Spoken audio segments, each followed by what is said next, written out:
Ibialdiaren moduko jaialdiak jende askoren lanari esker gauzatzen dira. Askok, gehienek, anonimatuan egiten dute lan, eta beste batzuk erantzukizun karguetan. Guztien lanari esker, hasiera batean, lortzeko ezinezko zirudiena errealitate bilakatu dugu. Gaur, gurekin dugu Joseba Eskribano, Galdakoko alkatea. Egunon guztioi.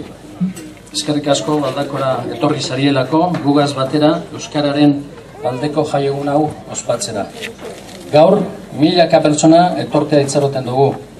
Eguraldi, lagun dugu, egun eguzkutxo bat dator, eta argi honegaz, hasi gura dugu eguna. Ibilaldi honetarako aukeratu da lemari bete-betean kaso eginaz. Erezpetik eguzki begire.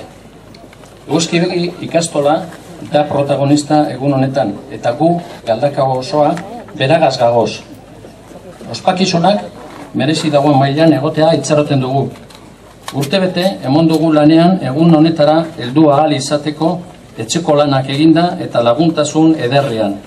Horregaitik aurten be, ibilaldia arrakastatxoa izango dela uste dugu. Horren beste jente parte hartzeak argi erakusten duzku euskera osasun honean dagoala.